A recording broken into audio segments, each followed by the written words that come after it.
ultimately, the mark of a great business owner or a great manager is that you could leave your employee or all of your employees for days, weeks, or months on end, and they all do a better than good enough job. What is kindness when it comes to managing people? Is an interesting question. I often think that we get kindness and love messed up in our heads. We think love is a fluffy, cuddly thing, but a smack on the bottom to recorrect behavior is as loving as a cuddle, right? The purpose of love is to keep somebody on a path that's wholesome, useful, and beneficial for them. And I think as employers and managers and leaders, we often wait to give the smack on the bottom too late. We're often not observant enough of our people, and we often make their life to the point where they can just negate thinking because they know that we'll do it for us. And so I think when we come to employing people, we've got to create clarity. How do you define what a good enough job is? And is it really your responsibility when it's defined for you to go and explain to them what it is that's not right? Right? So we've got clearly defined expectation. If the expectation is not met, we just need to pass the thing back to them and say, thank you, but the expectation is not being met. Go figure it out. Because it's in the figuring it out, which is hard for them, is the love for them to go and learn. In fact, self-teach, right? That's the bit where they actually have to go and apply their brain and think and work out what's wrong with that expectation level. Because what they're trying to do is cut corners. They're trying to go and make their life easier and simpler. They're trying not to learn, not to be responsible. And I think quite often we end up over-explaining and under-asking. So this isn't right yet. It's not good enough yet. You know the criteria. Please review what I've given you, figure out what's wrong and fix it. Might seem hard or harsh. What we're actually saying is get out the criteria, understand it better, review the thing, whatever the thing is, and ensure it matches this. Like, find out what I can see that you can't see. That is love. That is being kind. It might not feel kind in that very moment in time. It might even feel like a slightly longer way of achieving something. But ultimately, the mark of a great business owner or a great manager is that you could leave your employee or all of your employees for days, weeks, or months on end, and they all do a better than good enough job. And we come back and they've done a better than good enough job. We haven't had to manage them, put timeframes in place. And you look at what Jesus did, right? He equipped us all to go and do a better than good enough job. Not perfect, still sinners, but saved, but better than good enough job with the nod and the wink that I'll be back one day to check up on you, right? That's the I'm not gone forever, I'm going to return. There's a degree of I won't say threat in that, but a promise of accountability, you being held accountable to it. And so you've got to understand that if you do all of the thinking for an employee, they will never think for themselves. And so we've got to create that clarity and equip them to think, right?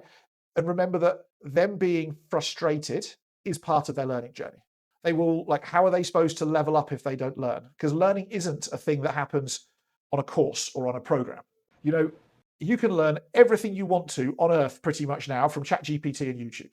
So the need to go on how to juggle course or a how to cut up cucumber course or whatever it is that you can want. You can send somebody on the best how to cut up cucumber course and they come back to work and they still can't cut up cucumber, right? Because they're choosing not to follow what they've learned. And then in truthfulness, they don't even need to go on a how to cut up a cucumber course. They actually need to just get ChatGPT or get YouTube, write in how to cut up a cucumber, watch the video, and then get a knife and a cucumber and go cut up some cucumber, right? Copy the instructions. And I think that we often confuse motion in progress and we think that there's a needed training remedy for a human behavior, but actually the behavior that needs rectifying is the willingness of the human to go and type into YouTube how to cut up a cucumber and then actually go cut up the cucumber. And it's their inability to follow those simple instructions on cutting up a cucumber that's the actual problem. It's not a lack of ability to cut up a cucumber or plumb a toilet in or do the electrics or whatever else. It's their unwillingness to follow those instructions. Their desire to shortcut, their desire to not think, their desire to not be responsible. And so really speaking, our job is to say, cool, love it's not good enough yet. You know the standard, please go do it. If you struggle with it, use YouTube or ChatGPT. Go see what I see and fix it. Now, will they see what you see the first time? Probably not, but they'll find something that they think is wrong and they'll give it a go at fixing. And then they'll find something else because they know in their heart of hearts that there's a problem that they need to go fix. So they'll go looking for the problem and fix it. And so the process of growing the people in your business is often longer and slower than we want it to be, but that's a short-term pain for a long-term gain. And I think many of us are trying to do like a short-term pleasure, but we create a trap for ourselves where we have to keep on doing it every day, every day, every day. And in 5, 6 years' time, we now want to kill whoever it is who was doing that job because we've still got the same problems in a repetitive behavior cycle. And so just be like, it's not good enough yet, go fix it. Leave them hanging. I need it fixed by this time. I think the last part of that when it comes to time is we've got to go and buy enough time for them to learn within the job. And I don't mean dedicated time as in they get 2 hours a day learning time. I think that's 1960s business methodology at best. What I mean is if something's due on Friday and this person habitually stuffs up what's due on Friday, we don't tell them it's due on Friday, we tell them it's due on Monday. And then we give them half-day feedback increments, right? Get it back to me by lunchtime on Monday, like for Monday morning. You check it, no, it's still not quite there yet. I need it by this evening. And they keep getting that. So you buy them those like 8 increments over 4 days to go and get it right.